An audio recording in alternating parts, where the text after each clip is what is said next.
O Papo VIP de hoje recebe a médica de família Joana Lourenço Lage e a gente vai falar sobre um assunto interessante que é a asma. A gente viu aí no final de semana, infelizmente, a gente perdeu a atriz e diretora Fernanda Young para essa doença e a gente vai falar um pouquinho disso. Tudo bem, doutora Joana? Tudo bem, Felipe. Vamos falar sobre a asma. A asma é uma doença séria que merece e que carece de cuidados, né? Sim, é uma doença que ela acomete uma parte significativa da população, né, brasileira e mundial. É uma doença que pode sim levar ao óbito e ela pode levar a incapacidades também, sabe, Felipe? Então a pessoa que é portadora de asma, ela pode ao longo do tempo, se ela não tiver um tratamento adequado, ela pode evoluir com uma perda da capacidade pulmonar dela. E a gente viu que a gente ouve falar sobre asma muito em crianças. Ela começa a se manifestar na infância, mas também pode continuar até a vida adulta, né? Sim, na maioria dos casos ela começa na infância, pode começar desde o bebezinho mesmo, né? Ela tem um período de maior incidência aí nessa idade e depois ela tem um período de estacionamento e algumas pessoas vão evoluir na fase adulta com o retorno das crises de asma. Uma parcela muito pequena das pessoas pode começar a desenvolver a asma apenas na fase adulta também.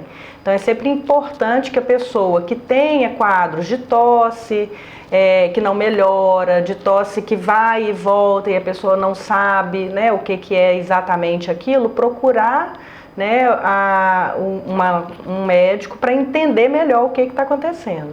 E essa época do ano agora é bem propícia para quem tem problemas respiratórios, as primas da asma aí que sempre se manifestam, é um período propício para essas doenças, né? Sim, o tempo seco, frio, aumenta o nível de fuligem no ar, o nível de substâncias, né, micropartículas no ar, e isso podem ser fatores desencadeantes aí para uma crise de asma. E que tipo de tratamento é feito para asma? A asma vai depender da classificação da asma, então a gente tem basicamente dois tipos de asma, né? Que é a asma que ela vem de vez em quando, né? Que a gente chama de episódica, e a asma que acomete a pessoa de uma maneira permanente, que é a asma crônica que a gente fala. E aí, dependendo do grau, né, da classificação dessa asma, a gente tem os tratamentos e dependendo também da severidade das crises. Então, conforme uma crise mais intensa ou uma crise mais leve, a gente tem os tratamentos adequados. Aquela bombinha continua valendo. A bombinha é um dos métodos mais utilizados, é um grande avanço na medicina, aquela bombinha, porque ela tem uma ação mais local mesmo no pulmão, tem menos efeitos colaterais, então ela é a que a gente usa mesmo. No caso da Fernanda Young, ela estava sozinha no momento da crise. E existe algum método, alguma ação para alguém tentar socorrer uma pessoa com crise? Sim, uma pessoa com a crise de asma, ela precisa ter ajuda médica o mais rápido possível, tá? Então não adianta tentar dar chazinho, líquidos quentes para ver se melhora a tosse. Se a pessoa já tem asma, você já sabe que tem, ela começou com a crise, procura o médico, se você não tem, né, já as orientações desse médico do que fazer no início da crise. E super importante quem tem a doença estar sempre em controle, né? Porque aí o médico vai conseguir te dar a condição melhor do que fazer no caso da crise. Tem algum tipo de prevenção, alguma medida para se evitar a asma?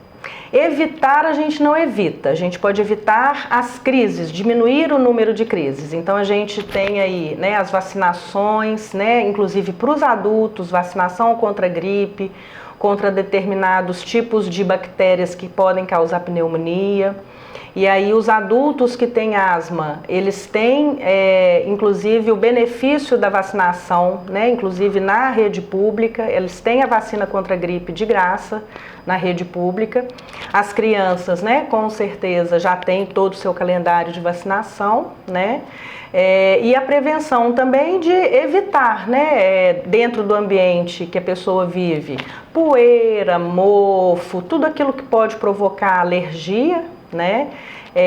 então bichos de pelúcia. Então o ambiente ele tem que ser um ambiente bem livre, né, desses alérgenos que a gente chama. E para reforçar aqui mais uma vez, automedicação, não. Não, não. Você pode estar piorando uma crise, você pode estar atrasando um tratamento que pode realmente salvar a vida. Então, Joana, muito obrigado pelas suas informações, pelos seus esclarecimentos aqui. Espero que todo mundo tenha entendido, tenha parado para analisar que a asma realmente é uma doença séria. Sim, é séria e precisa de cuidados.